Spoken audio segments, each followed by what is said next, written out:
This tutorial gives an overview of the PD Porter. We will show this process in reverse order, beginning with the final results of the PD Porter, then how to generate those final results, and finally how to create the directions for generating those results. On the screen you will see two part files, the same part file. The left contains the legacy file, which had a number of layers, no basic notes, and only a few parameters, none of which were set by relations. On the right is the updated part, and in this one you see there are quite a few layers, and those layers contain notes that were added through the PD Porter. In addition, there are quite a few parameters, many of which are set using the relations which have also been added. PD Porter can be used to update a single part file or an entire directory of part files. We are going to update a single part file. From the pull-down menu, we will select the Apply Map file, which will bring up the following dialog. Notice we do not have a file open. When we select Apply Map, we will be prompted for the file that we wish to run. If we did have a file already open, the Apply Map would automatically run on that part. First, the user must select the map file which contains your directions for updating the legacy file. Notice that we already have a map file displayed. This represents the last map file saved or the last map file used in an apply process, whichever is most recent. User may change this map file via the File Select button, which brings up the standard file dialog. We will use the default map listed. Once the map file is selected, the name of the map file is displayed and the path to that map file will appear as a tooltip. Additionally, the list of items that are updated are shown below the file name.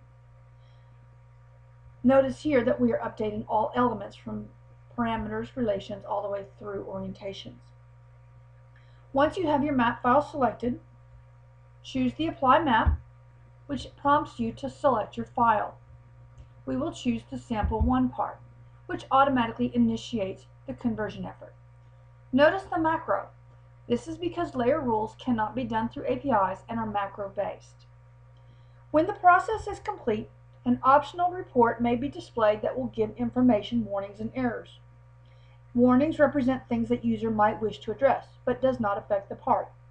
Errors are those things that must be addressed by the user. One option available to the user is to not have this summary report display, which can be handled through the options dialog discussed in a later tutorial. Creating the map file is the most important aspect of the PD Porter. The user will have specific known requirements that he or she will use to generate this mapping. From the pull-down menu, user will select the Create Edit Map file, which brings up the following dialog. User has two options: create a new map file or edit an existing map file. To create a new map file, user will select a template file or start part, which contains the desired format, and a legacy file that represents the original format that is being updated. I will quickly choose the two files that were used in the earlier mapping, which was the ImageCom start part and Sample1 part. Notice when I choose the files, the remaining tabs will appear.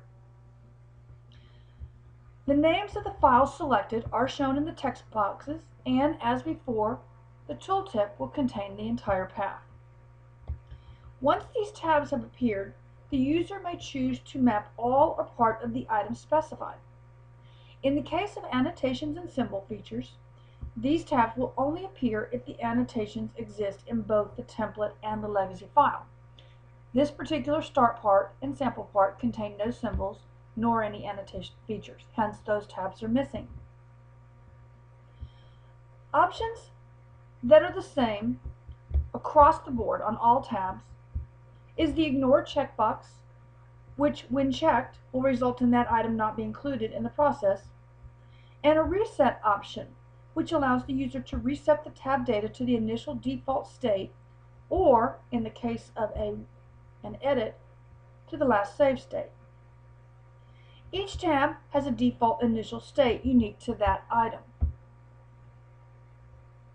However, the general rule on most tabs is that the template item will be inserted unless the legacy item has a same name item. In that case, the legacy item will take precedence over the user, specifically changes that mapping.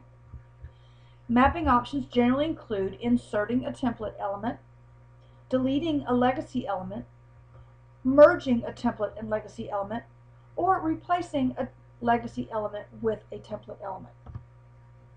Map data from the template and legacy files is displayed in different formats, depending on the information that needs to be conveyed in that element.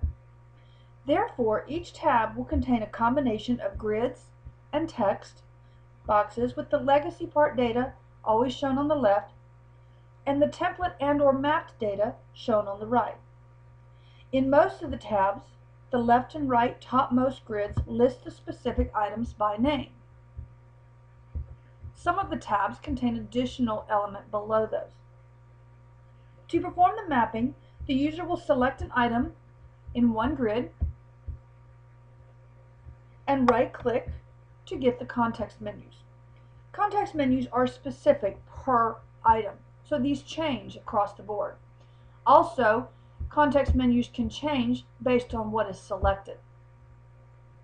For a detailed description of the mapping options, you need to refer to the help manual, as each mapping option is unique to that element. Additionally, there is a training video specifically for mapping nodes, which will give a comprehensive overview of that mapping process.